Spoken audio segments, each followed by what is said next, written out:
कहते हैं कि राजनीति संभावनाओं का खेल है और बिहार की राजनीति का तो कहना है क्या। गिरगिट से भी ज्यादा तेजी से रंग बिहार की राजनीति इन दिनों बदल रही है और इस पल पल बदलते सियासत के खेल के बीच एक और नई खबर बिहार के सियासी गलियारों में तैर रही है।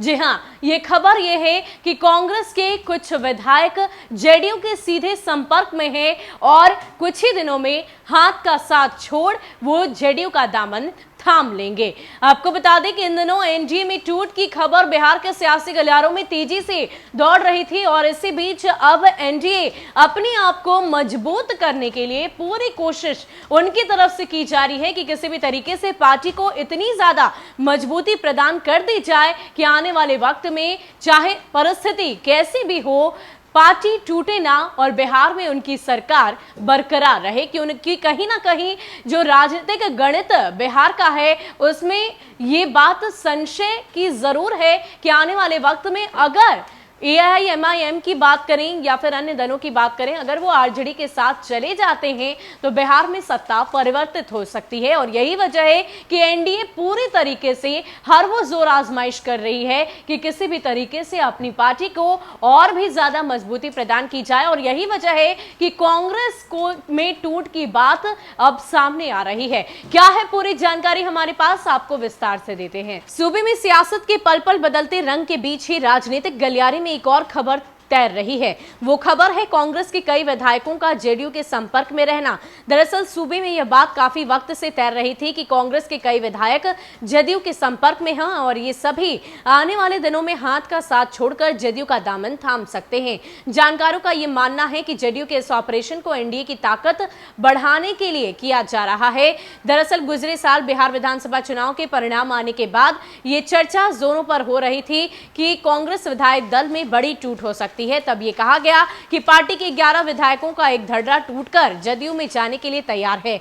तब यह चर्चा भी जोरों पर थी कि जदयू में कांग्रेस से टूटकर जो विधायक जाने वाले हैं वो सब जदयू के वरिष्ठ नेता ललन सिंह तथा सूबे की सरकार में मंत्री अशोक चौधरी के नजदीकियों में से हैं। बता दें कि बिहार विधानसभा में कांग्रेस के 19 विधायक हैं। कांग्रेस के इन विधायकों को तोड़ने के लिए 2/3 विधायकों को तोड़ना जरूरी होगा, यानी कि कम से कम 13 विधायक कांग्रेस से टूटेंगे तो पूरी पार्टी विधानसभा में टूट जाएगी। टूट के बाद सभी विधायक किसी एक दल में शामिल होकर अपना समर्थन दे सकते हैं। अब इस बात की चर्चा जोरों पर हो रही है कि एनडीए के कुछ बड़े नेता इस मिशन में लगे हुए हैं। सूत्रों की माने तो इस मिशन में रुकावट सूबे में कोरोना संक्रमण को देखते हुए रोक दिया गया था और कांग्रेस पार्टी के विधायक रहे भरत सिंह ने कुछ महीने पहले ही यह कह दिया कि कांग्रेस के करीब 11 ऐसे विधायक हैं जो चुनाव तो जीत चुके हैं लेकिन उनको पार्टी से कोई लेना देना नहीं। इन विधायकों को ही जेडीयू में जाने की संभावना जताई जा रही है। दरअसल कांग्रेस पार्टी को तोड़ने को लेकर बिहार एनडीए की एक सोची समझी रणनीति मानी जा रही है। जानकारों की माने तो एनडीए सूबे में अपनी सरकार स्थिर रखने के लिए ऑपरेशन कांग्रेस को कर सकती है। ऐसा इसलिए क्योंकि सूबे में सरकार में शामिल हम पार्टी व वीआईपी पार्टी के सियासी कदमों पर एनडीए की पैनी नजर रहती है। इन दोनों दलों के नेता अपने बयानों, अपने उठाए गए कदमों से आए दिन सूबे की सरकार की परेशानी का बल डालते रहते हैं। जानकारों का कहना है कि पूर्व सीएम जीतन राम मांझी और वीआईपी पार्टी के मुकेश सहनी के पूर्व राजनीतिक कदमों पर राज्य सरकार चाहकर भी पूरी तरह से यकीन नहीं कर पा रही। ये दोनों की पार्टियां अपने अपने वक्त पर बार्गेन करने का मूड बनाए रहती है। ऑपरेशन कांग्रेस का मुख्य उद्देश्य पेशानी पर बल डालने वाली पार्टियों की बार्गेनिंग पावर को कुंद करने का है।